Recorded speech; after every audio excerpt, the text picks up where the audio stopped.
The Alternative Digital. Real issues, real talk. At first, we hit your gadgets with our state-of-the-art digitalized mobile studio with the debate on the road behind the wheels. Later, we launched our magnificent studios located on Plot 1A, Sewagudde Close, Lukulinanganda, Machindye, Kampala, where we bring to you our must-watch shows like The Mighty Drive, Monday to Friday, 8 a.m., Hotline, Mondays, 7 p.m. As for legal matters, Twins at Bar, Tuesdays, 11 a.m. Wednesdays, 6 p.m. is Afro-Caribbean Link, where we connect Africa with the Caribbean. Voltage on Thursdays, 7 p.m. featuring a youthful panel. Interface with Dr. Kiza Besije every Friday, 12 p.m. with his call to action against injustices. Snap Talk, Saturdays, 6 p.m. with the trio. A must-watch, The Political Dice, Sundays, 8 p.m. with the duo that never stammers, and so much more. Watch us live on all our social media platforms. We are The Alternative Digitalk. Real issues, real talk. Hey Teddy, have you noticed how little attention science and health issues get in the media? Totally, Edgar, yet science information is very important. Yeah, for sure. That's why the Health Journalists Network is here. How can they help? They are a group of journalists dedicated to advancing public understanding of healthcare issues through impactful reporting on health and science. Oh, really? Yes, they meet up every month with scientists and researchers, policymakers, and activists at the science media cafes. They then relay what they discuss to the public. Does that benefit us? Oh yes, very much so. This helps with health and science literacy for a healthy Ugandan society. Okay. I love getting informed about science and health issues. Health information makes all the difference between life and death. I'll look them up and engage them. That's great. They are based all over the country. Oh, okay. That's interesting, and they should be making real impact. They are empowering health communities through journalism. Journalists can save lives just like doctors. Hi, Rogers. Can I ask you something? Shoot. What does corruption mean? Well, summarily, corruption is abuse of public power for personal gain or for the benefit of a group to which one owes allegiance. For example, when a public office is abused by an official accepting or soliciting a bribe. By the way, private people can be corrupt too, like bribing police officers to escape fines. Okay. So exactly how does that concern me? Well, do you pay taxes? I guess, yeah. What does that have to do with this? Everything. Because those taxes you pay are supposed to facilitate services you use, like water, electricity, roads construction, medicines in hospitals, name it. Okay, that is much bigger than I thought. But it can be stopped, right? Well, yes it can, although it may not be as easy as it sounds. And here is the reason why. Corruption roots are grounded in our country's social, political, economic, bureaucratic traditions and policies. So, what has kept it going this long? I mean, why don't we stop it? Well, the main reason why it has been here for so long is because institutions are weak, either as a result of poorly defined ethical standards of public service, weak administrative and financial systems, or ineffective watchdog agencies. What can we do to stop it? At a national level, we must focus on strengthening the independence and effectiveness of public institutions that fight corruption. At a personal level, we must commit to never giving a bribe. I promise I'll never give a bribe. Well, that's a great decision you have made. Me and you now have to spread this message to all our friends. If we all do our part, corruption will be no more. This message is brought to you by Alternative Digitalk.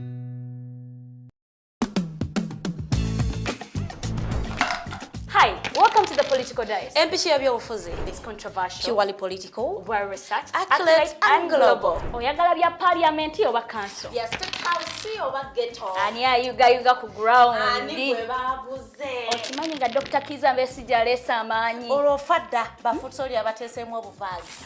Oba yo DP eri kuki? Olw'ojeema.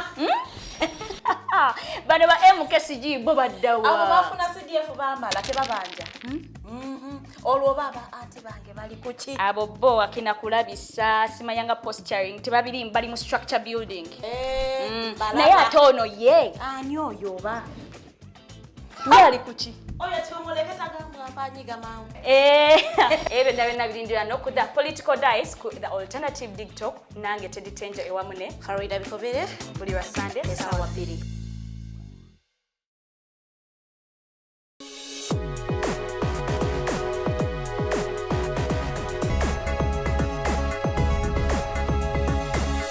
The Alternative Dig Talk. Real issues, real talk.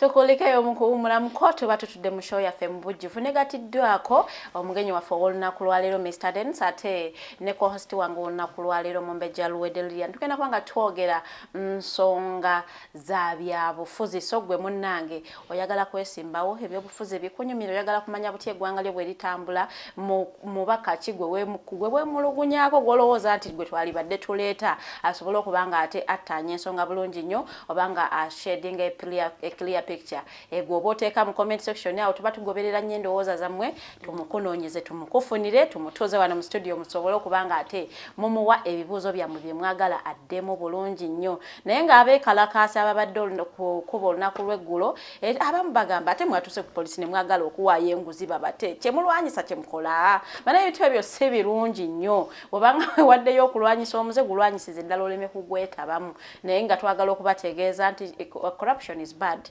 in its entirety so yena kyenyigiramu aba muntu mukyamu nnyo abaali wali nga beeteeseteese okubanga bakola press conference nga balemesebwa aba NUP munange nabo babasuulira obubizi nga buliko jowero era nga buliko 1.7 billion era nga embizi zino nga ziraga nti mukulu jowero Ssennyonyi osusse omanyi embizi mu abasoma literature symbolism bokozesa ekintu okula ng'olina ky'ocommunicating so omululu embizi ze greedy animal anyway nze saagala kubeera musomesa wammwe kubanga ate mbasomesa ebintu ebyo naye nga ndowooza obuntu obwo obulaba ku screen era ng'obuntu buno tebunnamanyikwa ani yabusuula naye ng'ekigendererwa tukiraga nti baali bagezaako okulaga nti nabo bakooye obuli bw'enguzi bano no bavunaana omukulu Jowero Ssennyonyi kubanga yafuna omusimbi oguwererako nga 1.7 billion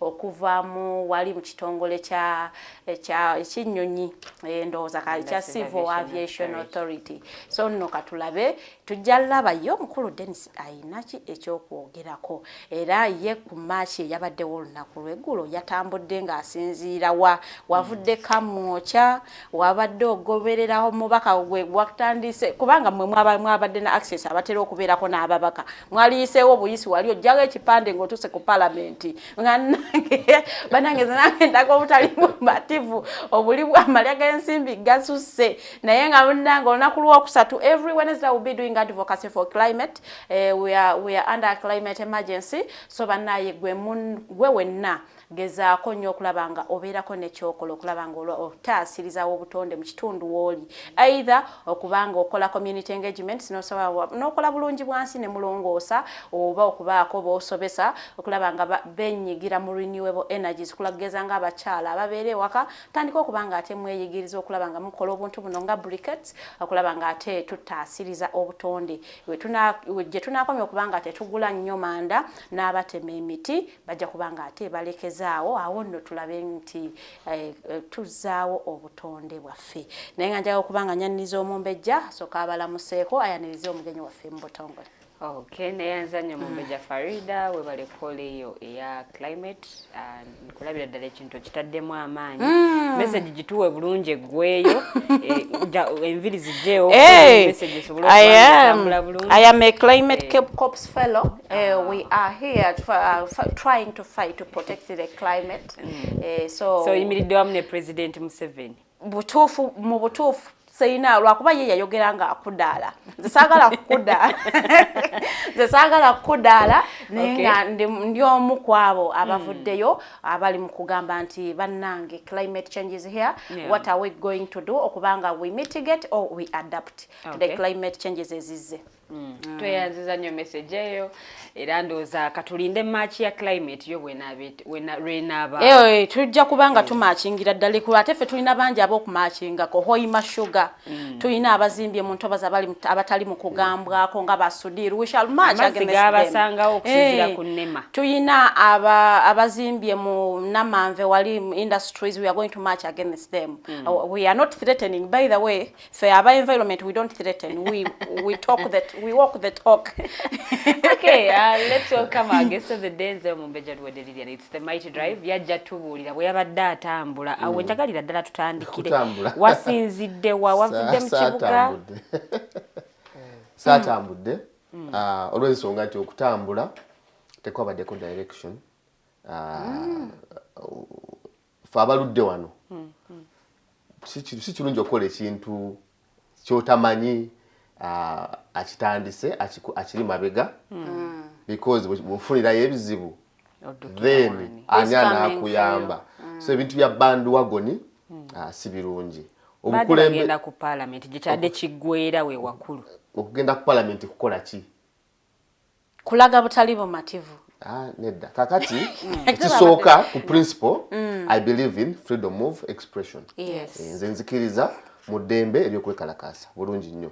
Nzikiriza nti bannansi balina ensonga okwekalakaasa ku nsonga zonna ogambe climate change and other issues because semateeka etuwa eddembe okwekalakaasa. So bw'oba ng'olina ensonga ekunyigiriza waliwo n'emitendera byawandikwa egiyitibwamu notifying police na kina because bagamba leme kutaataganya abalala abali ku biki ku mirimu gyabwe. So your freedom, yes, you have freedom to express your discontent or freedom to demonstrate, but your freedom should not interfere with other people's businesses and freedoms. So olina yalina eddembe okukola emirimu gye nga bw'olina eddembe okukolesa obutali bumativu obwo then n'oli alina eddembe akola emirimu gye atali ku kyoliko tosobola kakolikola kyokola ki. So abadde beekalakaasa nze sebalinaako ki buzibu lwakuba ensonga yaabwe nze saagitegedde bulungi. Ensonga lwaki saabadde muki mukwekalakaasa ensonga gy'otategedde nteekateeka gy'otategedde ensonga etegeerekeka ensonga yakulwanyisa buli bwanguzi okwemulugunya ku buli bwenguzi obugenda maaso mu parliament. Webale nnyo obuli bwenguzi obugenda maaso mu tebuli mu parliament wokka buli mu ggwanga lyonna. Nati batandikidde lwaki otandikira kusiga eryo kuba ge gamu ku masiga asatu agakola gavumenti. Corruption tetandikira mu parliament. Amateeka gye gatandikira gye gabatibwa. Amateeka gakolebwa amateeka gonna mu Uganda yes gayita mu parliament gakolebwa naye bw'abaawo omuntu yenna alina okwemulugunya ku tteeka lyonna remedy weeri kye bateekawo esiga eddala eryo eddamuzi judiciary. If you have a complaint about the parliamentary system about how parliament has proceeded with their day-to-day work nti either nteteeka baliisiza under influence babawadde enguzi court gundi constitution ateekawo remedy of court. So no get a constitutional court, no challenging it. Take lyonna lyeyabataddewo. Now, parliament per se si kugamba nti we wasookera enguzi. Individuals in parliament basobola okubeera corrupt. Now, bw'aba individual ng'ali corrupt, you go for that individual at an individual level. Nti oba Dennis member of parliament representing Netuserukiga name with a name bwegamba tugenda mu parliament tukimayo Dennis bwabanga Anita Among nga yabadde target then owange wa Kampala Central Muhammad Nsereko tomuteekamu oba ow'emityana Francis Zaake tomuteekamu okitegedde. So go for the person you want. Boyingira wings parliament. Nga muli muzaake atalidde ne Muhammad Nsereka atalidde ne Sanyonyi atalidde n'abalala batalidde bonna. Bwabanga tebalidde n'ojja mu parliament. That means bw'otandika okwocha ojja kuba buli omu n'alumanya ne saalumanya. So ensonga y'okuyingira parliament nadde nze wadde nga mpagira ekikolwa ekya babadde bayingira parliament babadde batwalayo petition. Simanya nti that is the point.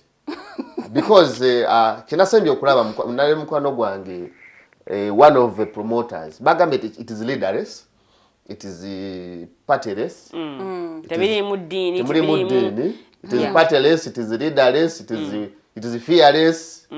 Nga balaga tebali mukulembeze. It is everything less. Nenga nga balaga nti it's all inclusive, which was a good thing. Though it had some promoters. So I saw one of the promoters was my friend David Musiri we makingi eyo. Nga namulabe ku TV. Nga alinga agamba nti wetutuuka wali mwena mujje.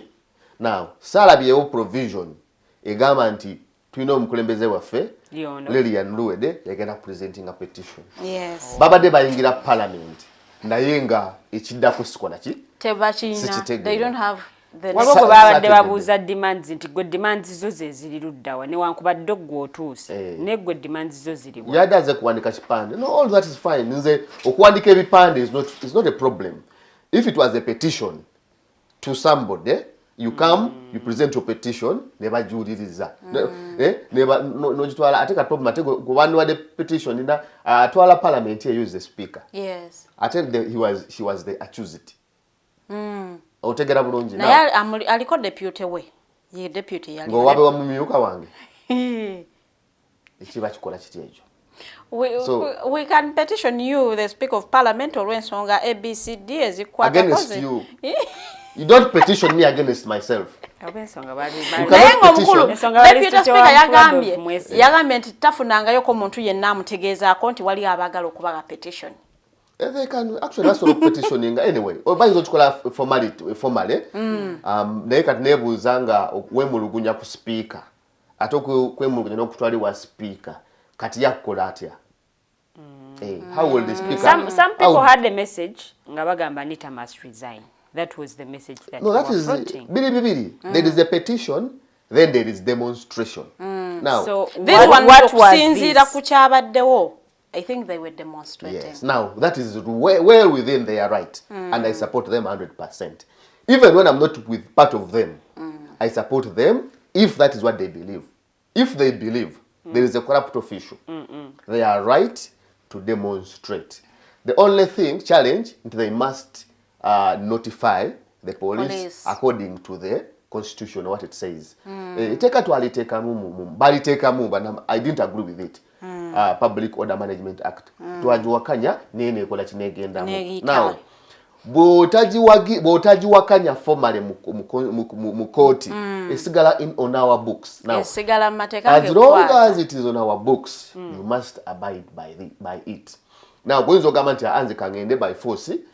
Kwekalakaasa baja kukwata baja kuteka mu court. Of course tujageza ko sabe bail because the constitution egamba nti we are allowed to freedom ziri maika tibaga ne babitabula. Now there's a freedom we bagiteka ati articles ne bayitamu the management okulungamya especially large numbers. Now bwe babadde bazze okwekalakaasa ku parliament tetwategede bali bameka bavawa where do we meet kati nze yabadde ava jenasuze oba jembeera jempanga lya mu Kampala Central wali Kamocha ne banange bwe twandize then tustuke ku parliament to ku entrance.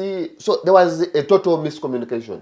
There was the lack of leadership. Now leadership is very important. This is the whole gist of what I'm trying to say. Kyabuzemu leadership. Babade betago kuchirungamya. Babade by not stepping up. A few individuals. Because it was a good campaign. So individuals devoted umbabi basatu ffe tukulembedde kino era tugenda kutambula wetu ne wetu ne coordinating abamu abakitandika tebabadde mu ggwanga abadde ba holding abali mu ggwanga ababadde ku ground bandi coordinating ekintu ne kivaayo bulungi ne bachi associating because nze binalabye bonna nga sebategeera bebakutte. That's a problem. There must be leadership in everything. Because bw'okireka nga kira amorphous bwe kityo, that is where the problem ne infiltration ekola ki wejira eyingiramu state yeyo njolaba government eyisindikamu abantu bintu byammwe mubereyo nga muri mu kutambula kubanza so naga ani akulembedde ojja kuveka mu kya mutoke wali emulago omuvubuka averi efurembe ekalakasa nammwe akuwe kiso so waliwo omukyala yalabikidde mu katambe ng'alinga naye yabadde atambula naye mu kutambula awo naye n'akyukira omu ku badde batambula otegera kyegamba. That is the problem. Bwe mutaba coordinated, that's where the problem comes from. You must have a leader, then tugambe coordination anakulya Kampala Central. Mubere organize the Kampala Central tomayenti go tukulya kati coordinatinga abave kamo chambenga mukola ki mutambule bulungi ne kati mutambulenga musinzira wa naba natambula mwategede nfe tugenda ku kino kati buli omu afubutuka jafubutuse onafubutuse eno nembego goba bataddemu nafubutuka eno so kirese kibere open so that everyone participates baleme gamba nti bano balekeddwa emabega oba bano babalese emabega olwokuba bava mu kitundu bwekiti oba bano babalese emabega olwokuba bava mu kitundu bwekiti. The whole concept was not clear. The whole concept of demonstration was not clear because we are demonstrating against corruption, which we all agree with. Now again, no government, Anita must resign. Now, must resign on what? But Anita omwina ko bujulizi ki nti ye yali enguzi. Baba yali enguzi Anita amongo. Then resign. Simanyi wa mutegera. What I'm trying to say is yes. Omuntu yenna mu semateeka rule of law etegeeza nti bw'obanga wali omuntu akoze ekibi bamutwala mu kooti ne bamuprosecutinga. So Anita Among bw'abanga muli wanguzi alina kubeera mu kooti ne wavaayo obujulizi. Sigamba nti saagobera parliamentary exhibitions nabiraba, and there is what I would also consent to be total wastage. Sente nyingi nnyo ziboonoona wali. Now, wastage and corruption are two different things. Okwonoona oba okudiibuuda n'okubba byanjawulo. Nanti azibba n'azidiibuuda kazitwalira awo. Anti wuliriza azibbye ati azibbye kwani? Because omuntu abbye aba alina gw'aggyeeko. Zino ziyita mu mateeka. Nanti batubbira awo batuyita mu mpapula mu mitendera. Abatabye abakozesa bwongo asikosa bwongo abazifunye mu butuufu. Mismanagement of public resources has become a vice. Kize kikula kitandika kitya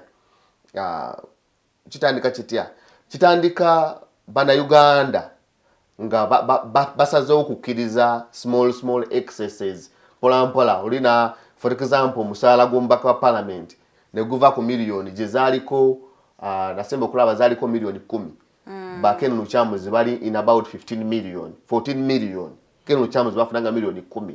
Kati bali miliyoni 4 abaka ba parliament. So how does money go like almost time 3?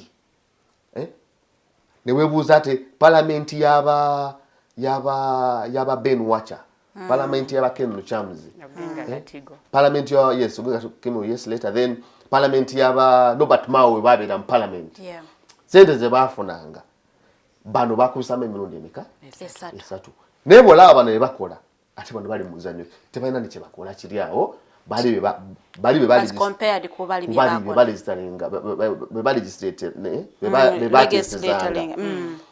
ekyokubiri nti even the size of parliament it was a sizable parliament. Bali batono ku mulundi guno abali mu parliament bangi nnyo ayine bewa sente nyingi nnyo. Bo just supposing a budget ya 2000 let's say 2006 budget ya 26 eya parliament ne ya kakati ujja kwewunya nga je kubizamu kumpe emirundi 10 Now, we as Ugandans, we have sat and seen that nekibeerawo as normal. Netweka baka ne bajja naffe nuga no sindiko mbaka no banga tumuinaako buzibu na okera uwe kumugamba nti mpaayo kano mpaayo kali. Now we have seen all that wastage go on unabated. At some point Ugandans batanga okusaba constituencies. Ngabaga naffe mutemereko abamuga basaba districts. Olw'obuweerezo bwaranga okuwawo kutuuka buweerezo bw'otema mu district ne butuuka. Problem obanga yali kubuweereza. You demand for services okutuuka kuki ku ground. Yes. Ogamba ground mugamba nti let's petition ani chairman na district tetufuna bino. Nibokuwa kwekalakaasa mwekalakaase mutekewo embeera ku kyalo oba mugenda ku parliament. Budget sente ziyisibwe nga musaba sente mugenda nti nga mwine ensonga gye mwogere eri clear. Then money will come to the constituency.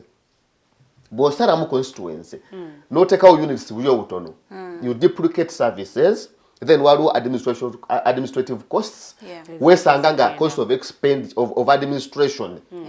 Mpitirivu nnyo. So eggwanga ne tubanga bannabyabufuzi twabawa ssente nnyingi nnyo. Bannayuganda ate nga abamu naffe we are also culpable. We were part tetwawakanya emu twabyetabamu.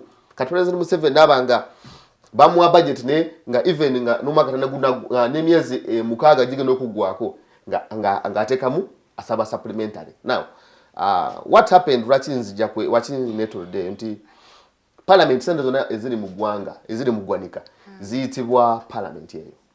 Kati parliament bayisa sente ezo agenda okulaba president asaba sente nagamba classified expenditure nagamba munyongere bilioni 3 munyongere bilioni 5 munyongere akase a trillion. So the president's money ziri classified zote bazogerako ate naba ne budget ya donation. Nebesanga nga banabo the management in hierarchy speaker aba number 3 mu ggwanga. Yes. So Museveni president mwomuwa a trillion shillings for donations in a budget.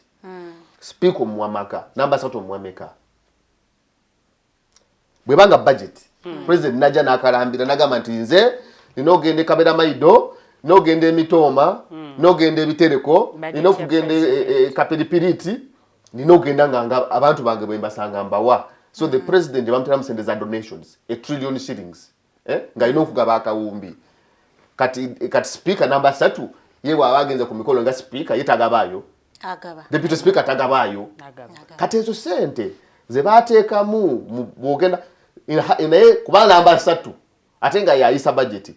Ewe sanga nabo deputy speaker batademu nti naye batademu omutemwa gwabwe nabo because Kabelo di mayor wa Kampala lili yasulukwangu bamuwa sente 100 million for donations obukadde 10 na donating addi asimanyi lwa donating nenkugamba budget ye weri ya donations ne road mayor bamuwa Kabere mayor wano tuliwa Makinde Kabere ono mulya nyama mayor aliko naye sente za donations azifuna lwakwa namusana namuli akaya nandi ye bamuwa butini woko donatinga nabanga so ne office eyo efuna donations at that level.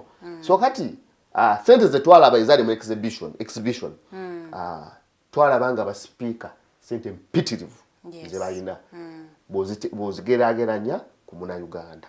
Really you'll see that it is so much money being spent by these few individuals who isingo buzibu nti ngojeko Museveni gotumanyi nti yatoba nnyo n'alwana n'abona nagenda ko munsiko ne bachalive ne bafa wenzo gamba nti kala akawumba kagabe nezo kwanga ino muvubuka wabadde na ejjo ngenja speaker ngaba kugamba nti ino buwumbi bwebutine butano bwagaba kale okugaba kale naye waliko betu mweno budget nalabyo oba omukulu tayebwa alina 1 trillion ezengoye tugenda kwanga tumwambaze sente mpitirivu ennyo bwe ati kyenkugambye gwe kati gotunulya tayebwa because obadde naye wanunga ki naye the constitution looks at the position.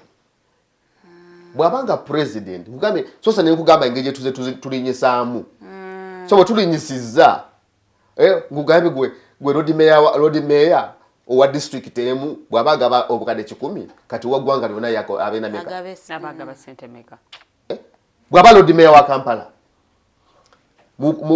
bamuwa obukade 10 bwokugaba olowooza deputy speaker oba speaker agabe meka otegedde so banansi yes kibi nnyo era kinyiga and here we have seen all this go on nti road mayor zo ozigaba ddi nga bw'obuziza yezaaki ani yakusabye ogabe bannayuganda beetaaga service delivery ose beetaaga toyinza kukwata bukadde 15 muntu mu budget buli mwaka mbu wakugaba tetumanyi because ate bwakuliwe ayinza ogabirako ab'enganda ze bokka oba mikwano gye oba kyalibe oba bakyalibe. But there's people not coming out to say anything about that. Tebateekamu mitendera butya bw'oyinaga basente zino. Anedda goba mulodi so bakugambye donations.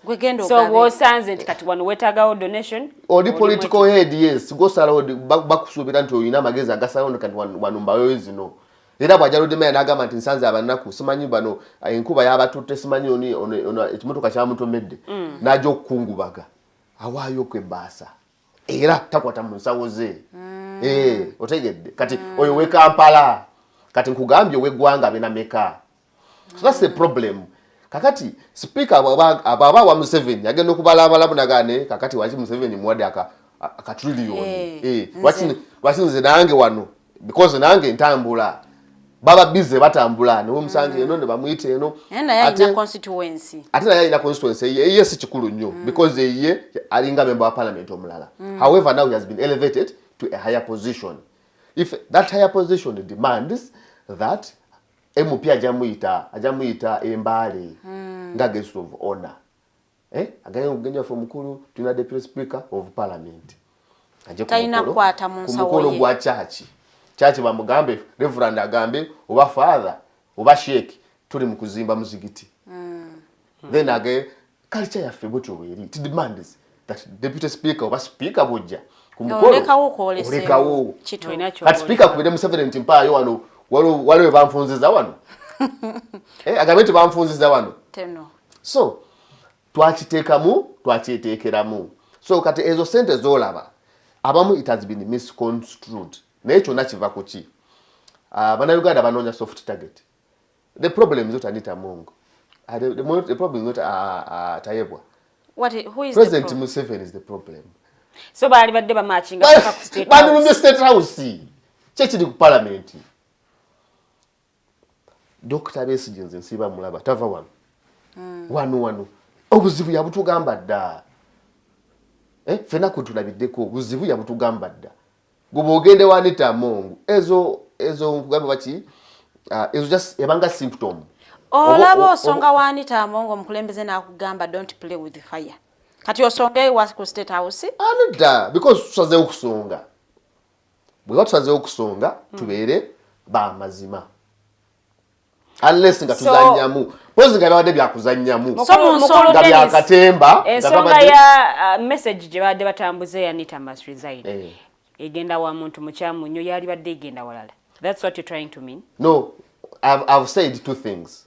I've said number one, if first of all they have a right, if they believe, if they are convinced that Anita Among is corrupt, they have a right to demonstrate against Anita Among. Nene nkugamba nti corruption is not just in your head. There must be evidence adduced in a court of law and then nogamba nti yabye zino na zino. Then ekyokusatu nenkugamba nti yinza okusinziira ku chanaba ku exhibitions. What I saw was the wastage of money by the office of the speaker. But I've explained that wastage. Chiva kuchi. Why is there so much wastage? Because the constitution was framed in a way is premised on presumption. Amanyi nti ate bana Uganda ntubanga tuli demanding kakati olina wakolera wafunira oluwenda naye ligabanye sente nafunamu kyafuna ayinza ogamba nti kati tifu president obanga ye agaba endlessly the president agaba endlessly bwakomawo okusaba sente mu parliament ne mumutawanya aba mukambwe nnyo otegedde akati ngono naye agamba nange nja kugabako so obuzibu tebuli ku parliament obuzibu buli ku mukulembeze w'eggwanga ku state house naye okutunuulira nga demonstration anyway yabaddewo bw'obanga ogenda kugiranking out of 10 ogiwa points meka demonstration yabadde successful in two things ekisooka mobilization as in bakita batya okunga okutegeeza abantu yes yabadde abantu babadde buli omu yagitegeddeko almost so ekyo publicity yakyo yabadde nnungi nnyo. It was very well publicized nebanga ku social media kutte bulungi nebanga ne ku genogu ne ku local media oba traditional medias etuuseeko. So in terms of publicity yafunyenga 100%. Now in terms of execution yafunyenga 10%. 10% nzo kubanga mbawadde nyingi because if it is a nationwide campaign the way it was said wandirowoozeza nti abantu bangi nnyo bandize naye n'abaddawo nga namawulire akutte kamera abekalakaasa muliwa ndi wano sibalaba nze bankubidde n'essimu balowooza nina okubeera mu kwekalakaasa nga wayulirija otambulidde wadde nsi so it was highly publicized and someone would think actually fenga tugenda kukola ki tugenda kubeerawo kati ekyasinze okubatta nti leader of opposition aliwo akulembera fenna tukulembera fe abawakanya yakiyembu yimazzi oyogera ku leader of opposition gwe tumanyi omutuufu lead of opposition omutuufu aba Kyagulanyi Ssentamu because yafuna obululu namba 2 bana yabalonda oli wa parliament lopa aba mu parliament nanti kati okusinzira ku bebyokwerinda bakuba ku maddembe ensonga eno badde bagala gitunuuliza kibiina ki NUP then omukulembeze w'ekibiina ekyo kwe kuva naga nti entirely siffe twakitegese naye naffe tugenda kukyenyigiramu oba tugenda kwenyigiramu ensonga ziri bbiri ekisooka ab'ebyokwerinda abali bize bo banoonya ekisooka nabo babbi banoonya we batambuliza akabajeti kaabwe nabo we batera mu requisition of funds omanyi sente meka etambula wali nga tukoze demonstration omanyi ebizimbe abasajja be bazimba abapoliisi abo mu demonstration yamukoze okwekalakaasa tomanyi nti ye akola requisition n'agamba nti bali abantu 8 twetagayo bw'otiyaga scanista emitwalo asabira mu mitwalo aba deployment nebatagenda kukozesa ayinza okusaba ebintu budget agenda ne exaggeratinga twalabye emmotoka ezadde zitambula mu kibuga ebyo byonna byabaddeko budget otegedde kakati batekawo embeera enzibu ennyo abapoliisi bennyini nga bagala kusabirako ssente ogambye leader of opposition yakiyiyeemu amazzi kati bo kyabadde bakola bo babadde bakitegeeza nga bagala kukola ki kutegulawo kuteguzi kyabwe so abo sagala bagendako nnyo because si bakudeterminingira si basalawo bw'operatinga bw'oba oyagala kugenda mu maaso si balina okusalyawo now the problem was ku Bobi Wine oba Honorable Kyagulanyi Ssentamu mwagala muyita his excellence abamu Mumbeja Farida his excellence yamazemu nnyo amaanyi si nze kitegese nete munekanga nga mukoze mutya he was putting record straight mukulembeze tobabwotyo era ndooza nga bwe nabagamba wano twali batuufu okwejjusa lwaki twamuleeta it was a very terrible mistake nebadde bakibambazza nayagala making a record straight kulaga nti okay that means bamwambaza kibi nnyo okukikwambaza I've told you nze nkiwagira if I had the capacity nandibadde nkikulembera ate ekyenjawulo ekyanjawulo nze kyenina ne bwana Kyagulanyi nti ate nze sirowooza nti ani kyamungu mubbi nze ndowooza wastage of resources bolona bonoonyi sente zaffe nze sirowooza because okyogera wali kuki nze kasitondetera obujulizi wali nga oleesa obujulizi nti yabba kino yakijja wano omubbi yoyo Farida ajja n'akujjako ekintu wenkujjako akasimuko mba nkubbye nze mba njagala kumanya nti nze mba njagala kumanya yabbye meka kwani naye sente ze baatula ne baappropriatinga ne baziteeka mu budget ne bazikozesa kuba kwonoona tebuba bubbi omuntu abbye yabadde erina kuba nti kati nze bwe ndowooza naye bwana Kyagulanyi alowooza mubbi kati bwabanga alowooza mubbi yandibadde yakulembera bano anti yagaye temwekanganga nange nki tolina kutwekangisa you are a leader tetulina kwekanga gwolina otuyita Dr. Besigye bwe yali nga yo leader of opposition emyaka gyonna yali clear nagamba nti mwe temujja kufuga gwanga lino even nga noli tamuyise mubbi yandigambe resigned because of wastage ne batagamba nti obbiye yandigambe banange muje mismanagement of office tustominge parliament oli tumufulumye because ayonda bono nsende zaffe Dr. Besigye nakulemberamu bannayuganda now gwe olowooza mubbi then mu bubbi twagala nakulembera bannayuganda kubagamba nti ono tugube ababbi gugambye genda kwegatta ku bannayuganda then what is your role oliki lwaki tofuluma ntufuna mukulembeza atukulembera obuzeewo bwasi ekintu kyajjo nakugambye it was a shortage of leadership ekintu kyajjo kyafudde lwakubula mukulembeze abakulembeze abasinga bakyesambye abalala bagambye ffe tubalindidde wano ku palamenti bwe muba mujja mutusange munda nga tutudde omukulembeze omukulu yabadde Robert Kyagulanyi Sentamu yabadde ateeka okugamba nti bannayuganda katufunye omukisa because the social media was on board everybody almost was on board they were waiting for one command kola commando gaba naye mwina mujje ono mukazi nabumbagamba dda mubbi mumanyi because Bobi Wine bwagamba mubbi mumanyi mujje tukole ki tumugobe tulombe tumugobe Bobi n'atulema ewaka n'asirika n'agamba nti nange nja kubeegata kubani bwebeegatako that means twakola nsobyo kwesega nga leader of opposition anti command bamulemesa okugenda ku kitebe what is your statement as a leader? You don't lead from behind. A leader leads from in the front. Umukulembeze okulembera no leadinga. So, obuzibu bwalina bwana Kyagulanyi nti twamutika binene. Amanyi kusaagamu, kuyimbamu, karaoke bya kunyumya bibozi. Tali serious. Singa abale Dr. Besigye era yanditukulembedde. Era Dr. Besigye yakugamba nti nze nkeera kumacha kumobilizing abantu kwekalakaasa.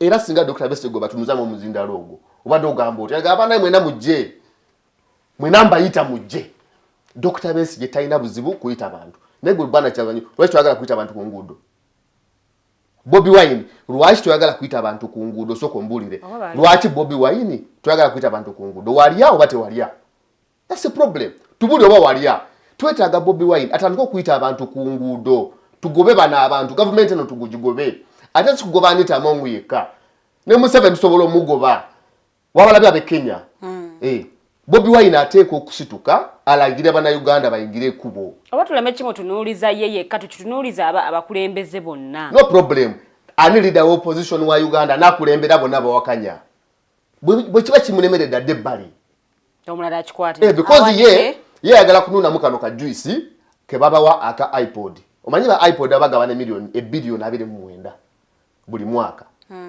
NRM netwalako it takes a lion share twala billion nga 17 zetwala NRM FDC netwalako UPC DP netwalako ne NUP netwalako kakati sente ze NUP zetwalako nazo zimba dwaliro damba buli mwaka zetwala NUP tuvola ndibasobola okuzimba ekitebe nakinaki ku sente zo Museveni zakola kiziba zona zibera mu budget all that money is in the budget kati kyengudamide wali fe twabeerawo nga tuli mu DP nga sente teziriwo ezokuwa ebibiina Besigye yamala kuta FDC sente nezo kasitandika okujja sente ezo singa wali ozuwa Besigye sente ezo nga yazi controlling ze wanupu singa Museveni tasutebaka abakulembeze bano nzize mbawulira emirundi egiwera nga bagamba nti ensonga y'okukyusa obukulembeze oba okuleeta enkyukakyuka mu ggwanga muleke kugitunuuliza ffe abantu ssekinnoomu wabula nga bannayuganda musitukireemu namwe mubeeko eddoboozi tebalina buzibu and then this thing okitunuuliza no to that extent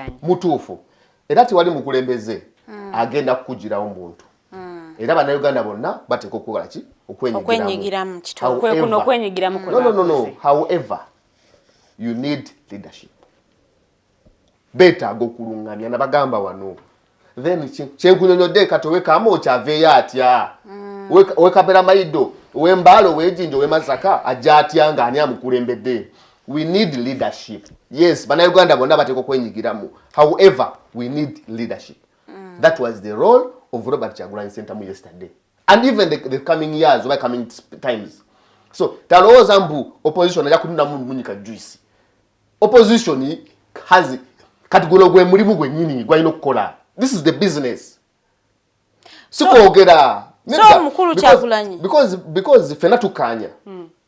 Era siba abyogera. Newe yabadde ewaffe yagambye mbu bakatuibo bururu naga batubba obululu singa ze president batubba.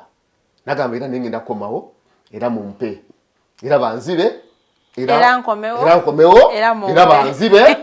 What nonsense is that? Tukanya nti obululu tukanya nti obululu buyinza babubba buyinza obutajjako musajja. Now ekisobola okugezaako ku musajja oba okuteekawo embeera because kati olaba Ruto bwe bataddewo embeera beera asazeewo yatandika obisala naga kino kigobye nagoba ne baminister nagoba cabinet naleeta empya. So the gift Bobi Wine as the leader of opposition can give to Ugandans is to lead them into massive protests. If he led Ugandans, if Bobi Wine led Ugandans, would have some concessions from Yoweri Kaguta Museveni. Neyo parliament ye nyini. Even Anita Among can resign. Ngaye bagamba. Singa tuteke embeera mu Kampala led by Bobi Wine. But for him, I think yali. Because nze Bobi Wine bwagamba nti ayagala kugoberera Farida. Tate Lilian yatandise ndi naawe toneka nga nzize. Then what is your use? Are you useless as a leader? What? Fitwagala kumanya omukulembeze waffe opposition oyina mugaso ki bwoba ogenda tuwerekera buwerekezi. Because omukulembeze oyina kulembera abantu. Yes. Bwoba tosobola kulembera abantu then tubuulire odebbali. Simple as that. Kusebo kyemuvunana nyabo kyekyo kyemuvunana nti abantu bajjo olwokubanga akanya nabo mu byonna yabadde alina badumira. He was supposed to lead them. He did not do that. It's a failure on leadership. On his part. Nabara kwa siye chitandika. Kata atandike ekitibwa kwacho teyali. Ekisooka tukanya naye ye agamba nti babbi benyinyi nabawedde. Emirimu. Otegedde. Bwabanga babbi. Ekyokubiri naga abalina okuva mu government akanya nabo. Kakati ekikya kitegeka ddi. Fe tulinde kye wana kitegeka. Mumwegatteko. Ategeke because yasinga yakulembera opposition. Katukambe yasinga n'abantu. Bamukirizaamu. Ate obululu tebugenda kujjako jjajja. Ofunye omukisa omumobilizinga. Kyova abantu waliwo rumors ezigamba nti ye bamugamba nti kasita toyita abantu ku nguudo ebisigado onyumire obulamu bwo. Ali mu ebyo nti kasebo kasoyogera mu bwogezi sebo koma mu kwogera toyingiranga ekkubo. Naganje yes kale so statement ye yakoze a day before was it intentional? It is demobilizing. Omuntu yomu yagambye it was a political mistake he didn't attategedde. No. It is deliberate. But even Bobi Wine deliberately demobilized yesterday's protest. Abakulembeza baba boda nabo ne babagamba nti amunete mulinya ku nguudo. Minister w'abavubuka n'abaana Farida bwadatu updates naye ensonga zizimu kati bala mu musubira kwogera ki temugenda ku nguudo wa kizo suira bala mu kola mugenda kuonoona bwemba mwagala kwogera ku nsonga zino mukulembeze wali either tusinkane kololo mwanje ensonga zino. You see nze balamu sina chemu taina musango toina kyo musubiramu sina chemu subiramu kyayino okukola because kye kyamuweesa omulimu ffe tetutambulira kwabo abo se batuwa akateba muntu kola ki mutu operating sibe ba setting a pace se bakuwa gwe primary what is your plan kuzunga bwetozi gwanga na koma Kampala kola press conference then what gwe mulimu go kwetola gwanga nga ngoyimba buyimbi nyimba then notula kusebe kola press conference ngola ajana yitaba na Uganda ku ngudo that's a challenge kati bala mweyo byayogera gwe mulimu gwe alinga RDC yabera aina ku demobilizinga naye mu ngerize balaga option banange bajja bakuba bajja basiba era balina okukola so bala muze simulina ko bizibu because that's his job bamuwa omulimu afuna omusaala kukola ekyo naye ffe tetulina kuwuliriza balamu ffe tulina okuwuliriza tumumanyi kati balamu bwakuwangula then balamu yatuwangudde then kikitegeeza ne bawuliriza balamu omuntu gwagala okwekalakasa jangu osinkane wano nti mujje mu meeting wano kuki nga Museveni ddi bwe yawuliriza abantu bayogera bintu bimeka ebyobuli bw'enguzi ebadde mu ggwanga President Museveni atareacting to the extent twalina gavi funds bazibba ezatemangalo ozijjukira ngeri gye ba-inflatingamu emiwendo gy'ettaka ne ba-inflating oli nakola influence nakosa influence ze influence ne ba duplicating emiwendo tulina ezacoga mu bazirya waliwo emivuyo egyabadde mu UNRA report ne bagiwa president action taken where omukyala Alice Kaboyo bamwinako Oluganda akyali minister bagimuwezi parliament ne beya censuringa because the worst part is President Museveni ne parliament beya censuringa amaliza n'abakomone mu cabinet nti tugambe nti banange tunoonyereza tulowooza nti nno wa mismanaginga wanodde ebbali President Museveni amukomyawo mu cabinet so President Museveni n'ebyokulwanyisa enguzi tabisobola so bala mbyayogera alimba abakubuzabuza nti tugende kololo then tubunyonyera ensonga zaffe akole eki Museveni tasobola kubako kyakola tasobola because talina will there is no will from this government luli bwe yali ayogera ndoza yali state of the nation address wegambira nti ebintu mbadde mbiwulira mu ŋŋambo naye kakati obujulizi bwatandise okuntuukako era ngenda kubaako kyenkola bwe kiba ku nsonga y'okulwanyisa obuli bw'enguzi.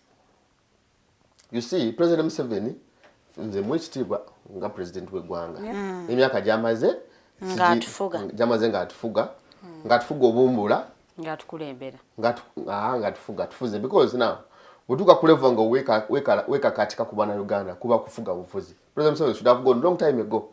So mwekitiibwa ng'omuntu omukulu first of all just emyaka gye fetunze obutagiweza yeekumye bulungi mukulu mutowe Joe Biden kati yerabira mukulu we nedda President Museveni tali mu kuweza kinaana Joe Biden is 81 sinzira ku bwe yatugamba anyway ze nkugambye mukulu wa muto wa Museveni Joe Biden yerabira tategera bigenda mu maaso ontanerabira kakati ono akyagala ekisanji kirala mu maaso so mwa respect nti yeekumye bulungi nze nkola Museveni simanyi kyakozesa singa tuyamba Uganda n'atuwako kadoozi so to that extent ze muwe ekitiibwa talya biwomerera talya byamasavu alya muwogo n'ennyama n'agivaako kugamba anyway bintu ebizibu sinza obutabisobola naye to that extent discipline nze ngimuwa that is why akozesa advantage eyo kubanga ye mulamu waali okutufuga obumbula n'atwekakatikako naye President Museveni with due respect fe tulowooza nti he should have gone yesterday ezibya na Uganda future yaffe tetumulabamu future ya Uganda Museveni taliimu Museveni yalina chance okuhandolinga ebyo byonna nga bwegambye tasobola akutandika kati abaganda bagamba nti ojjukidde okwebika nga bukedde so Maanyi Museveni tasobola kwebika saawa zino he had 40 years tugenda mu 40 years 86 wabula emyaka ebiri tuweze 40 years 38 years so far 38 years of trying to fight corruption and there has been a lot of evidence there has been a lot of sagas one after the other involving even his own brother Salim Saleh has been involved in massive corruption mukodomiwe Sam Kutesa have been involved in massive corruption President Museveni has had opportunity to counter corruption. He did not do so. So Museveni to us is in our past. We don't expect so much from President Museveni. So now I'm trying to fight. No, we think it is just time a day of value. In our future, we don't see him. We think we can solve our own problems. To funa abantu abapya abahandling. Government kati ebintu biri institutional, biri structured. It is entrenched. The corruption is entrenched. It is so deep. Gwe ngabe government ne wastage fe tugira bakati nga corruption bagamba nti waye sente zono zebalya wano abamu bagamba nti corruption abatabyawula ne all that is because of Museveni basinzira ku Museveni zakola ki zatwala eyo budget yatayebwa jolaba deputy speaker ube yanita Mongo emala bulungi president w'eggwanga okukozesa the budget of the speaker of Uganda is enough to run this country. Now, that means all the money Museveni uses would be saved to offer services to Ugandans. Okay. So the problem here is the president himself. The president, single president had our body.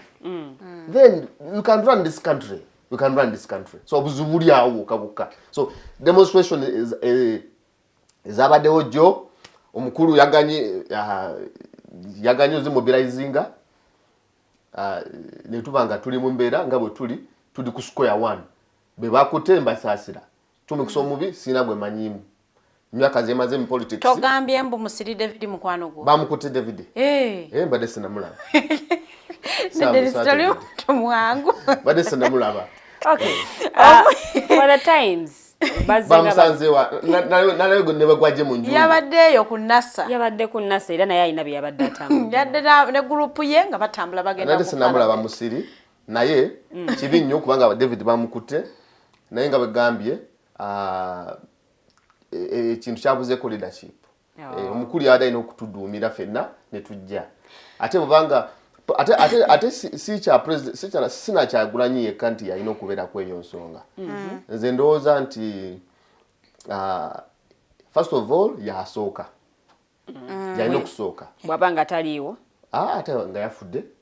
Okay, bw'abanga alemereddwa talemereddwa bw'aba alemereddwa alina okuresigninga alina okugamba nti mpaddeyo tochi awo wanyini awo omukulembeze omukyala Nakyeyune Rita abuuliza Mr. Dennis tell us in this regime he wanted the demonstration leaders to come out on TV to tell us their full plan so that they can be arrested. What is wrong with arresting? Best tebamukwatanga buli omwana banamukwata arresting is not death. Single government for them to be killed. Oyo Rita Nakyeyune ebyobufuzi is not for the weak. Boja olina okubanga oli ready. Ffe twabeera mu byobufuzi nga mu kwekalakaasa. The times have been arrested, taken to Luzira because of demonstrations are countless. Ffe ku Besigye batukwatanga emirundi n'emirundi. Nga tolina buzibu ova ewaka ng'osiibudde n'ogamba ngenze sijja kukola ki? Ne ku mulundi guno ne activists tetwabalabyeko ati kye nkugamba nti because there is no leader ogenda ku lulwo. But me, I would be sure that I've talked to Lillian, to Farida, to Joseph, to John. I've talked to my colleagues. They know I have gone. Era ne postinga ne ku Facebook yange tugenze tuli ku kino because it is the right cause. Okwekalakaasa, it is the right cause. And abantu batukola misana ng'ensi eraba. Oyo alowooza mu byakwekwaka. Teri byakwekweka. Era Bobi yakugamba oyinza okubanga wa Kyagulanyi. Yagamba nti ffe twagala kujjako Museveni. Era ekyo takyekweka. Kati bwe yagala kujjako Museveni bw'omala ngoda wansi w'emmeeza. Jump to the square. Era omukyala ayongeddeko n'agamba mbu what has killed Uganda's demonstration is Dennis's mindset of only first wanting to know the leaders for the elites to participate. If they don't believe in the leadership, they don't participate. I am not an elite. Oba it's the reason as to why abasinga tebagenze ekisooka nze siri elite. Who is an elite? Nze ndi futu soldier. Nze nga bwegambye nze ntimbye ebipande by'abantu. Of course nange nesimbawo n'entimbye ebipande. Ate I've been to the trenches. I've been involved in demonstrations, countless. And I've told you, when we were starting this conversation, twajogerako ne Bobi Wine of demonstrations. And when he was coming, he was ready to lead demonstrations. Okay. Ife yatukakasa. Kyova nti bweyayingira parliament. Yali muzibu nnyo awo ojjukiranga mu parliament. Togikwatako. He was ready to lead. Whatever happened after, only God knows. But the first conversations we had with Bobi Wine was he was supposed to lead from the front. And when he became member of parliament, he tried to do that. Yeah. I don't know what happened along the way that now he no longer wants to lead from the front. He wants to follow lay people. When in fact, twajjawo Dr. Besigye, netumukwasa torch. When Dr. Besigye was there, he would guide us. He would lead us. Tewale byakuplaninga. Kasitoga Maanyi Museveni twagala kujjako. Then, sigamba nti sagala kufula meetings zo. Make a pronouncement. I don't want to know Bobi Wine's plans over how he's going to execute Nedda. I want to know, to have a pronouncement. I am leading this demonstration. mwena abanupu tubakunga n'abana Uganda bonna abanyigirizibwa fena tugende for this cause bwekubanga kale twagala gundi ya resigning peacefully no problem bwekibanga kale jajja gutulumba then tugambe sebo kutandika wano tulina wiki namba ya kwekalakaasa because that's what it takes sikulya sausage tugamba sente why is he enjoying opposition money Kyagulanyi sente za opposition alya zaaki nga tayagala kukola because kati yeno business walina okukola. This is how you earn your money. This is how you earn the 5 billion. This is how you earn it. You must lead people into it. Comes by sweat. Yayagala kulya kawevu. Yagala kulya nsowole lwaki ali ansowole sebo omukulu talina kulya nsowole. He must be involved in demonstrations. He must lead.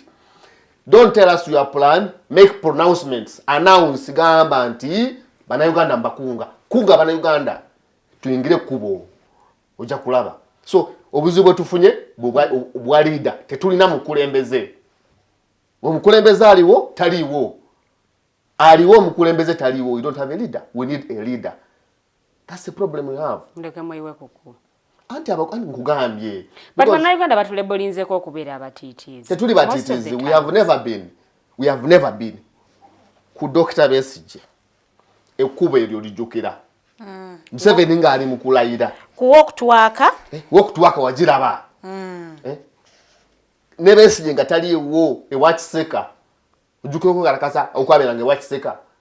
Kwalaga wabaafa. Nga tugamba Bobi Wine asinga abantu. Ku Besigye abantu wakiseka nga abantu babate Besigye nga walingayo omukulembeze wakiseka wabangayo omuntu abantu balagawa balinga wakiseka balagawa je bali what wachite bekalakaasa kati ndoza babulamu eryanyi tebalina mukulembeze. They don't have a leader. Ne walanga omukulembeze bamukubye wali nga nawe ofuna obusungu no omukulembeze ali mu kuswiminga ali mu kuwuga ngoyingire kubo lwaki gwe bakubbe sasi yali mu kuwuga ali mu nyonyi ali kustage ali mu kuyimba karaoke otya tusobola bino sibe maze bannayuganda amanyi nti bannayuganda balemeddwa nabo oba oli awo kubaka ettofaali lye bateekawo batunulidde bakulembeze bwabwe mu bannayuganda have sacrificed. Bannayuganda bafudde. They have killed them. Ate Uganda enjala ebase abaana tebasomye bafudde babakubye amasasi babakubye emigo babasibye even before Bobi Wine came. Problem kutuna Uganda nga yakati. We have been around for all this time. However, twandilowooza nti kati things now would even get more tense. Ne Museveni abanga tatali kaweweevu kibi nnyo. Right now Museveni anibadde kakati nga takyebakirako ddala. Because there was a time Besigye gave Museveni a bleeding nose, a bloody nose. Yamugamba, this I will make Uganda ungovernable. Era Museveni yamala musaba myezi mukaaga nga tavaayo nakakana. But he was a leader. He would mobilize all of us. So kati gwengo omukulembeze gobolooza nti ogenda tukutula olye sausage. Nedda. The young people wadenga batugamba nti ebintu bino tubirabira from a distance. Should we say this time round naffe tuzuukuse tuvuddeyo gye tubadde mu kamooli because tubadde nga tetuteesa ku bintu bino either tubeera mu bintu birala nnyo but this time round bw'otunuulira ekintu kino engeri gye kibadde driven babadde bavubuka nga bye bali mu Well, that's a trend. You see, ensi tekulangirira amapega. Ensi ekuleda mu maaso. Nabadde ngalida ba TV omwami akulira kitongole bakiyita investment authority. Uganda Investment Authority. Uganda Investment simanyi biki. Yadese map ngalaga nti Uganda industry Uganda ekyali ku first level tanatuka ku first level ya industrialization nga ensi ziyingira 4 ziyingira 4th level tunayingira esooka tunajimala tujirimu tunaji completinga kuingira second level naye ensi endala zayingireyo kubiri ziyingira ku 4th level utegedde naye abantu balabanga abakulakulanye nnyo wano tulaba industries but we are nowhere. How is no demonstration zolaba mu Egypt ne Tunisia byava ku social media ne basula government 10 years ago. 10 years ago. Government ze Tunisia ne Egypt zagwa through social media. Kati fe tulinga we tutandika kati. So we are behind. Otegede. We are behind. Tutandise okuzukuka naye tutandise late. So instead amabega. I expect much in front. Maso nze nsubira nti social media because yote damabega walabi chebakola Joel Senyonyi. Walaba cheba walaba chebakola unalibo mpuga. Joel Senyonyi walaba cheba mukola. Then neno debate nyini bebagitandika. However, yayina abakulembeze it had leaders unfortunately nga tebali mu ggwanga. Now abwolaba nga waliwo ekintu ekitandise ng'ekyo as a leader you seize opportunity. Kati abakulembeze abawano balina okusizinga opportunity eyo ne batekinga on. You don't know where chance comes.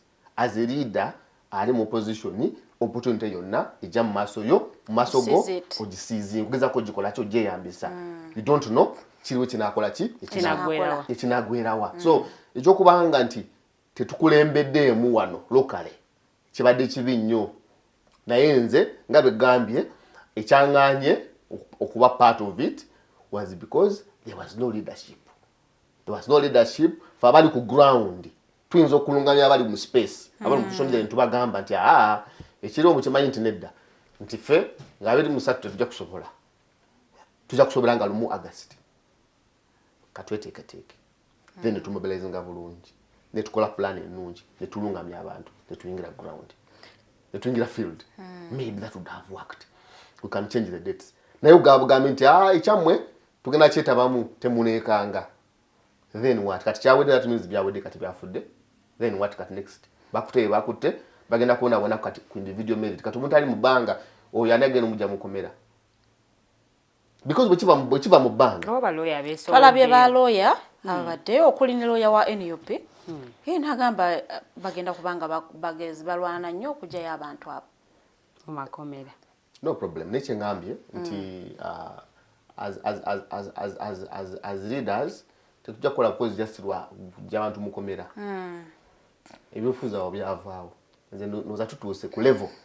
We have reached a level where we should lead protests.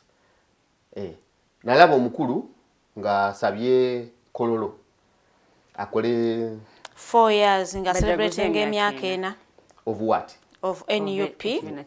What are you celebrating? Biriwa byotuseeko. Balina bye batuuseeko kubanga bafuna meka bafuna 5 billion bebasinza numbers mu parliament. Balina bingi bye basobola okubanga ba celebrating by the way. Kyana kugamba wano olulala nti abakulu engule bakola ki? Budgetika. Engule bajambala. Those are characteristics of a person who has arrived. By the time you seek to celebrate, that means you have achieved. What are they trying to celebrate? People have died. People have been maimed. What are they? But chechi tukidwako. Maybe you bafuna bali tebasuubira kubifuna. Ng'abantu. So Bobi Wine is celebrating the money he gets from government. Yes. He's celebrating what is he celebrating? There is nothing. The 4 years NUP Jemaze. You see, that's the problem, Chenkugamba. Ogende kololo bakwe kololo okoleyo mukolo munyo mwenge mulye emmere. No, ekyo mwenge bayinza obuto. Kale soda, munywe amazzi, mulye emmere. Then we go home. Then you go home. Message etambule. Ekyo kitegeeza ebintu bibiri. Ekisooka nti nga bwe twagamba wano abakulu tebategeera kyetwali tubaliitira okukola. Era bwe bo balowooza nti ba achievinga. Era omukulu yakyogerako lumu n'agamba mbu ye n'obutapowa aba awangudde. Obutapowa mu myaka 5 ye alaba nga achievement.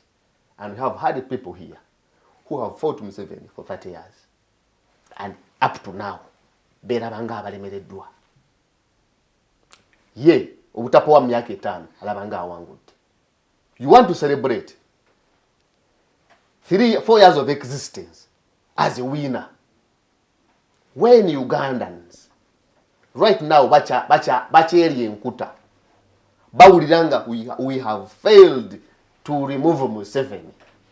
We sent you to remove Museveni. Now you want to celebrate the few things now you're getting from Museveni. What is that nonsense about? Was their aim to celebrate the few things they're getting from... what are they celebrating? What are they celebrating about? There is no issue. There is no reason to celebrate. Now yet because for them they have achieved some small things or before. NRM has a reason to celebrate. NUP doesn't have a reason. It has no reason to celebrate. Why? No. Katu celebrating achi. Enaku banayogana je bali mu celebrating. Beba ino mumuli gwa opposition. Opposition cho celebrating echo. Being an opposition. It's an achievement. Katinze to them. To them who? To them who? The member. To the NUP. To the member. Mubange toneri bye bamazeewo. Mubange tono bye balina omumuli gwa opposition. That means they have to celebrate. Sorry, good leader. Lwachi binachi. Toja chogera. But assuming you are of NUP, assuming. Yes. Katugambo we are NUP. Nga member. Tori councillor, tori MP, tori chairman, tori ku kifo kyonna. Oli member. Oli member. Tori na kasente kufuna ku NUP. What would you be celebrating? Nga member I celebrate achievements za kibina kyange ezeri waggulu. Bambi. Name started. What is the best way? Banayuganda gye balina okulwanyisaamu obuli bw'enguzi wano e Uganda. The best way nakugambye dda. Clearly obuli bw'enguzi it starts from the top. We can start with the basics. What is within your means? What is currently within our means is to isolate and remove corrupt leaders. Bw'omanya nti omukulembezeewo atandikibwako ku kifo ekitandikibwako kansala weegombolola oba MP bw'omanya nti ali corrupt ate tomwongera bwongezi. Obuzibu bwe tulina nti bannayuganda kati ate balonda ababawadde. Awadde sukaali, awadde akasente, bw'otagaba tebakuwa.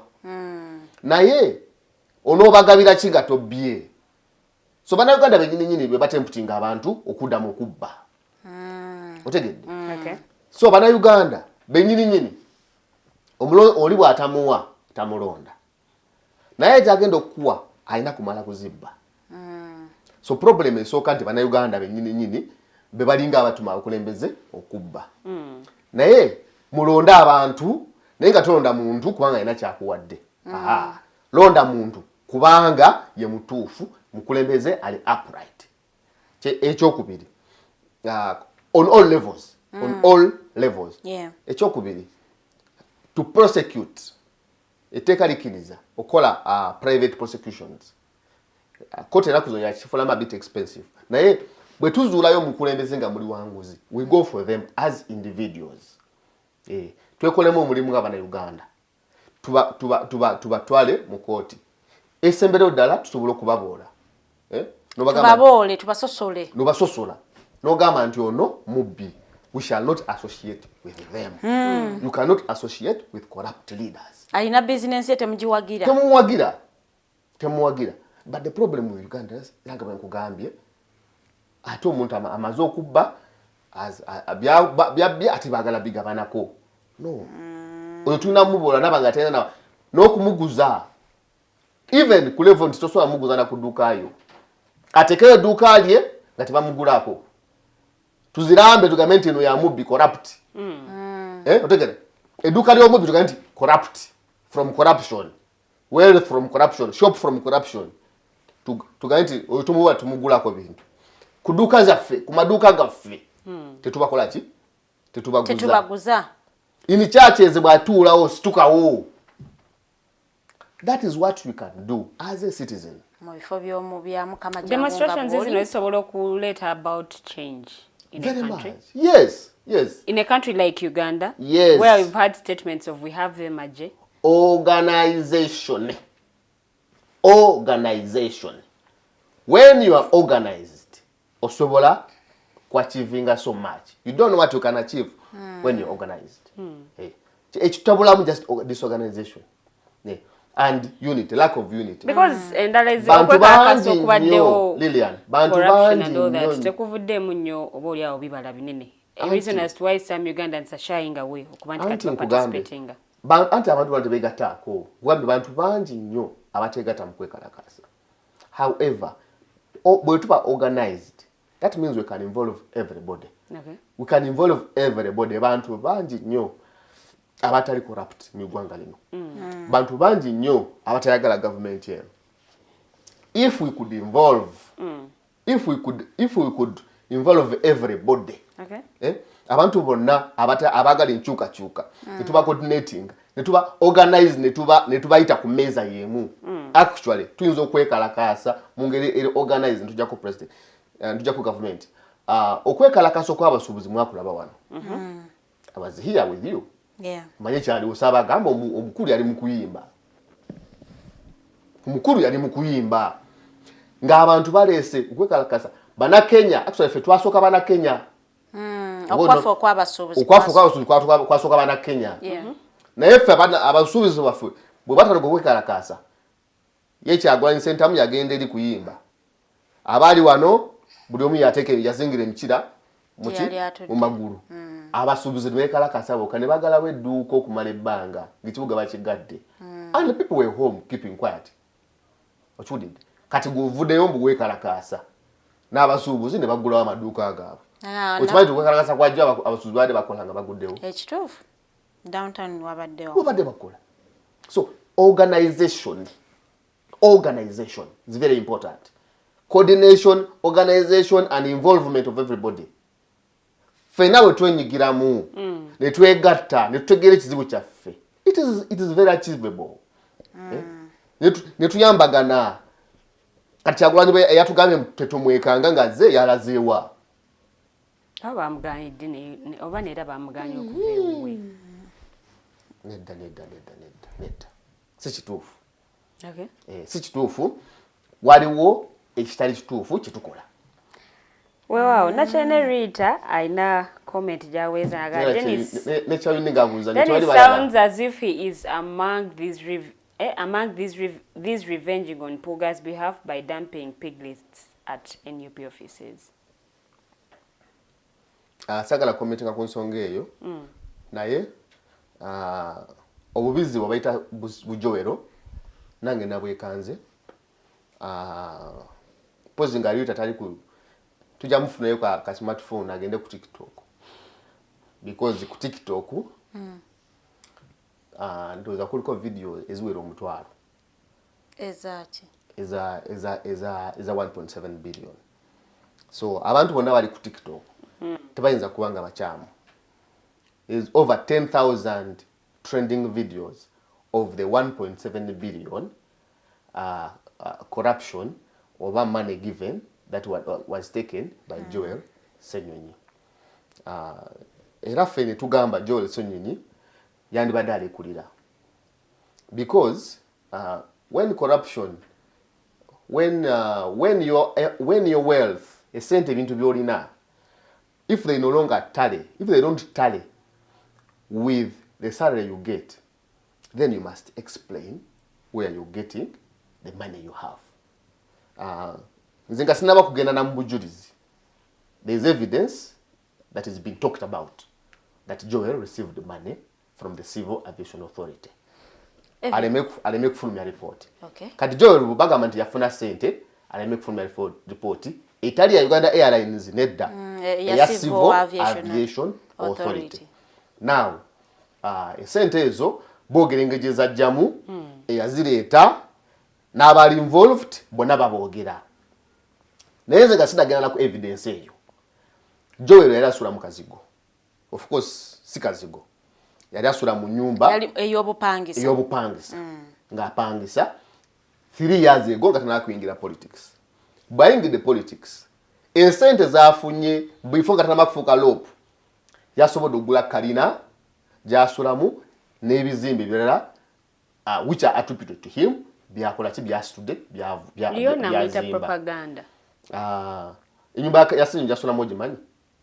sijimanyi bwefu webale nnyo kati ennyumba yasenyu njasulamu eyo gyolaba ku mawulire etali eyo ennyumba yasenyu gyolaba ku TikTok eyo nyingi gyasulamu ate ye yagigula tejja mu ssente senyu zafunye ebbanga eyo nebyandibadde yafuna loan. It is way beyond. Now, what about a corruption allegation against Joel?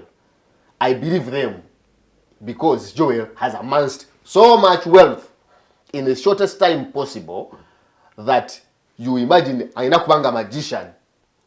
Nti omanyi sente katikiro yagamba mbobugagga olina kubanga weze emyaka 5 buno akamoto kavuga naye omuntu wazimba bangalo mu myaka 3 bw'aba Joel yazimba bangalo mu myaka 3 Joel alina kubanga mubbi. Now bw'abanga yazimba bangalo mu myaka 3 alina kubanga mubbi. Kati nze nga Dennis bwendaba obubizi obwo nga abantu ba Uganda bakowa babbi simanyi yasudde bubizi naye alina okubanga ate akabizi tekasoze tebasose katuma Joel walaba n'obubizi emabega abasulanga ku parliament walinga obubizi babutumanga amanya g'abaka parliament abenjawulo before so it didn't start with him. However fetumugamba kimu resigninge omukulu Kyagulanyi oba tulinda omukulu Kyagulanyi obujulizi obw'enkomerero omukulu Kyagulanyi teyalinda bujulizi kugoba mpuuga yagamba mbunabadde ku social media n'engamba n'endaba listi Anita Amongu bani bagabanya sente ngenda okulaba nga ndo waffe naye ku listi kwali ku listi gye bafulumya ku social media Bobi Wine gye yagoberako mpuuga yaliko ku bantu abafuna service award. Which service award they have never denied. Okitegedde? Yes. Service award they have never denied. Kati nasinzira okwo nagoba mpuuga ng'agamba mbu yabbye. Mpuuga bamuyita n'agamba nti service award nagifuna nga service award. Ye Bobi interpretation ya service award bwali bubbi namugoba. Bobi Wine mwenyini ku press conference n'agamba bafa ba parliament baba wadde million 10 simanyi bwaye mwakiraba yagaba wadde million 10 simanyi baali bafuna zaaki yafuna information najja ku press conference nayogera Bobi Wine zenyini ne million 4 Bobi Wine nazogerako Bobi Wine nga talina evidence n'emu gy'abadde bana Uganda n'agamba mbuye yawulidde abakapanga nti bafunye sente honorable Twaha Kagabo yavaayo that was enough ate abala yagamba abala evidence yabala yaliwa evidence Twaha Kagabo bwazijja mu banka ye naye bwakulimba Twaha Kagabo yayita evidence ki million yana ye evidence bwenzija ku account yange nenzirenga bazimpadde zino n'abala babawadde bwaba yali mutume omanyi otya yali bamugamba ozizaayo bwaba yali mutume bwenzija ne kugamba nti Farida nze ne Farida batuwadde sente zino nenzija ne kulaga Farida ne yegaana nze sindazifuna nenze nga bampadde naye so teyina bujulizi Bobi Wine ngali ku TV nga agamba mbuno balide million 4 Bobi Wine mwenyi nagenda ku CNN ne BBC nagamba nti abaka wa parliament okuyisa etteeka ly'ebisiyaga baba wenguzi alina bujulizi ki Bobi Wine oba oli abo babakabe bamutegeeza ebifaayo bamuwana obujulizi ababaka be bawe olaba osanga be bagenda ne bamugamba batuwaddeyo ekyo kya mmiro yakugamba alina bujulizi ki ku babaka asobola obuteeka ku meeza be bawenguza okuyisa etteeka ly'ekisiyaga maybe because we have never asked. Don't say maybe. Tetusabangako bujulizi kuva w'omukulu. Kusaba. Muli bannamawulire. The next time musanga Kyagulanyi umugambe atuwa obujulizi. Want Bobi Wine to table evidence that the members of parliament abayise ekisiyaga babo wenguzi nga bwe yagamba. Then aliyokasaba enguzi ya Joel aliyokasaba obujulizi wa Joel Ssenyonyi. Lwaki ku Joel Ssenyonyi yeka asaba obujulizi? Is it because bagabana naye ng'abantu bagamba nti sente bwe yazijjaayo yagabana naye yazireta omu ne batematema bena babyogera otegeera so lwaki ku muntu omu zino ze bagamba eza propaganda engeri gye zitanishinzemu amanya g'abantu naye nga tebigenda violence nga si bituufu anti kyengugambe propaganda si mulungi nga begambye however bwe banga gwowe mwenyine weesetinze nti tonoonya bujulizi ate teweekubanga like nti ku muntu omu obusaba kumulala notabusaba nkwade instances 3 Bobi Wine watasabye bujulizi kusenyo nasabye bujulizi kitegeeza ki sente bazijja bonna. No, I don't think that is what it communicates. It communicates what?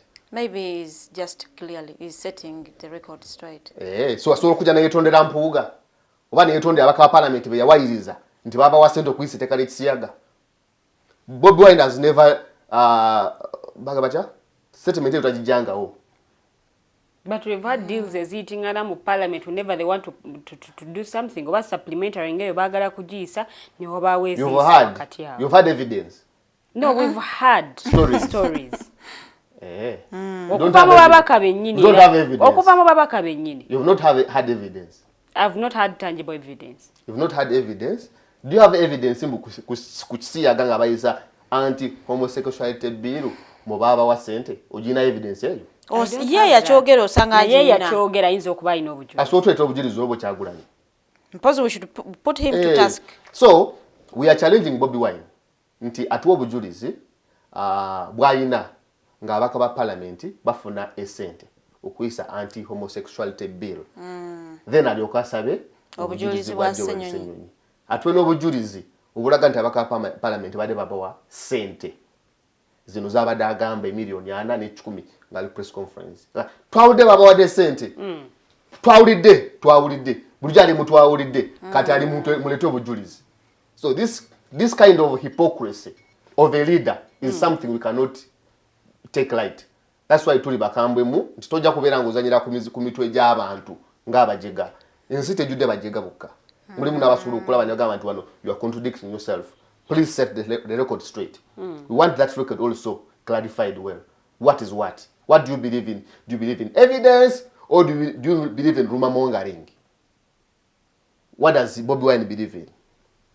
Okay. Mukulu Dennis, mudakyeka zino ezisigaddeyo. What's your comment about the performance of Parliament right now? Performance ya Parliament eno gye tulina ey'ekumi. Kati performance ya Parliament obankugambe ntya. This is one of the worst parliaments in the history of Uganda. Ngojeko okubanga parliament eno teri muziri saga. Saga za there was the parliament yaise ekisanja, olwo parliament yajjako emyaka eno sirabye ekiryawo kyamakulu parliament kyekoze. I am one of the people who advocate for the reduction of size of parliament, if even possible, okuvaawo. Sirabawo mateeka gali awo okkiriziganya ne Honorable Mathias Mpuuga okukendeeza ku nnamba y'ababaka. Abaka ba parliament beetaaga okukendeeza ddala. Size nene nnyo ddala. Ate siraba ne bandi badde abaka 10 bokka bandi badde basobola okuyisa because omulimu gwabwe okusinga obukulu is appropriation. Appropriation bill gye baleeteeyo okutematema budget. Kye bakola then ne legislation. Appropriation kasita budget bagiyisa bagigabira wonna sectors negendayo. Twetaaga buli omukola ki ba local leaders twali ne local government. Local leaders basobola okutambuza eggwanga mu localities. Member of parliament amala bumazi balina kuba batono. There are so many. I think they are not doing anything. The 529 are very many.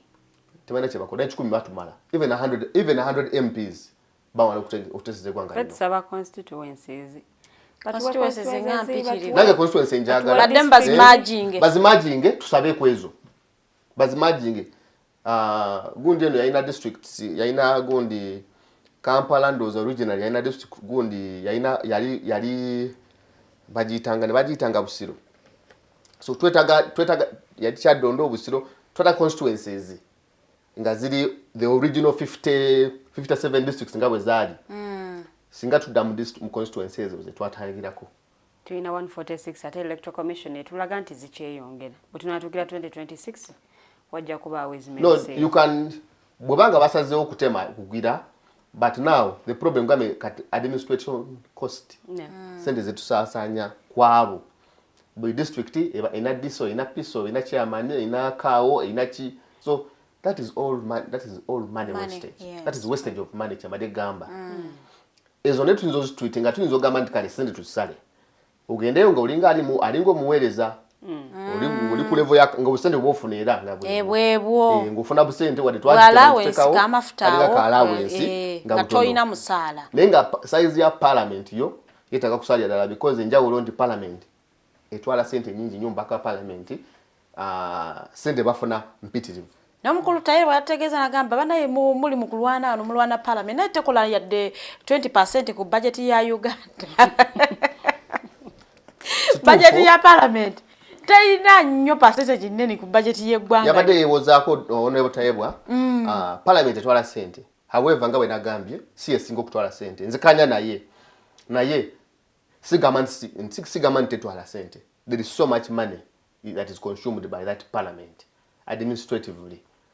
It might not be sinzo kwanga si nyingi naye era ku level ya fe Uganda butubanga twagala kukendeza kukono sente twetaaga tuzikendeze nazo mpitirivu obungi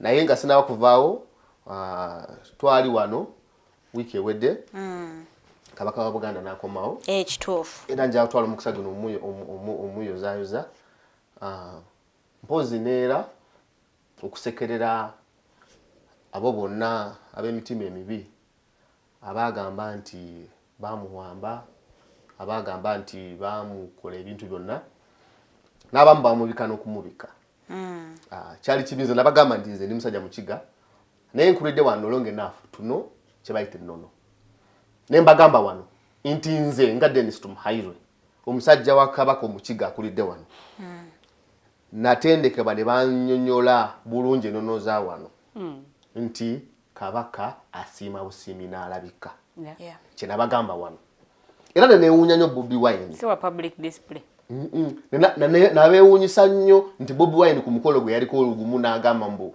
ababanja Kabaka abawagira era ali nabo ekyo ne ŋŋamba nti ng'omukulembeze it was wrong naye mbagamba wano nti Bobi Wine kyalina okukola yalina okugamba abantu be nti kyemukola muyinza okuba mulina obulumi ku Kabaka however Kabaka ye taata wa kitaffe era yalonda bano na bano be bakola ku nsonga ezo be batulungamya tugende nabyo mu maaso as a leader tulina okukolera abantu n'obalungamya era abakulembeze singa omukulembeze yagamba abantu be bandisirise however abantu bagenda mu maaso ne beekalakaasa ku embassies ez'enjawulo ez'ekitebe kya Namibia nga bataddewo propaganda mbu Kabaka muwambe.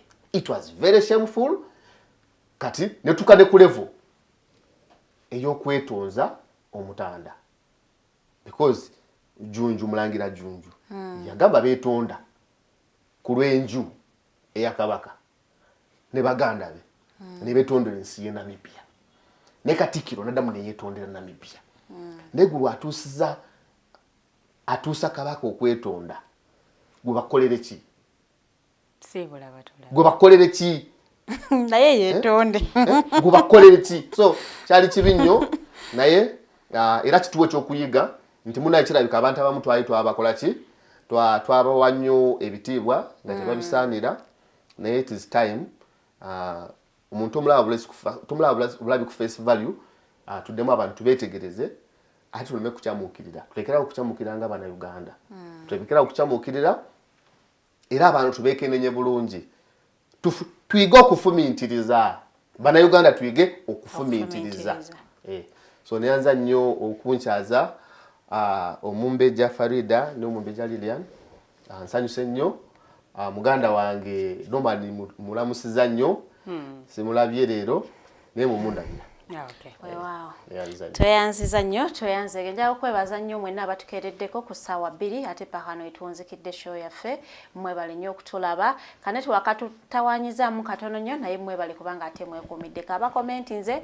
thank you so much okubanga ate mutulaba everyday nammwe message zammwe olaba tetugisomye obe eba eyiseewokko ku standards zaffe eza digital negamba owaayi lwaki eno tugiyitako obuyise ogiframing obulungi next time inshallah tujja kubanga ate message zammwe zammwe tubeera nga tuziyisaawo. Mbagaliza olunaku olungi, tusinkana enkya essaawa zigenda kubeera 2 ez'okumakya.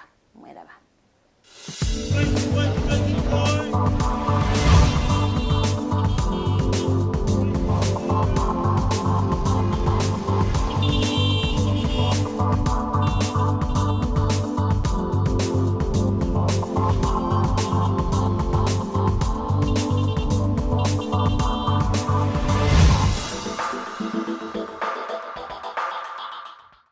At first, we hit your gadgets with our state-of-the-art digitalized mobile studio with the debate on the road behind the wheels. Later, we launched our magnificent studios located on Plot 1A, Sewagudde Close, Lukulinanganda, Machindye, Kampala, where we bring to you our must-watch shows like The Mighty Drive, Monday to Friday, 8 a.m., Hotline, Mondays, 7 p.m. As for legal matters, Twins at Bar, Tuesdays, 11 a.m. Wednesdays, 6 p.m. is Afro-Caribbean Link, where we connect Africa with the Caribbean. Voltage on Thursdays, 7 p.m., featuring a youthful panel. Interface with Dr. Kiza Besije every Friday, 12 p.m. with his call to action against injustices. Snap Talk, Saturdays, 6 p.m. with the trio. A must-watch, The Political Dice, Sundays, 8 p.m. with the duo that never stammers, and so much more. Watch us live on all our social media platforms. We are The Alternative Digitalk. Real issues, real talk.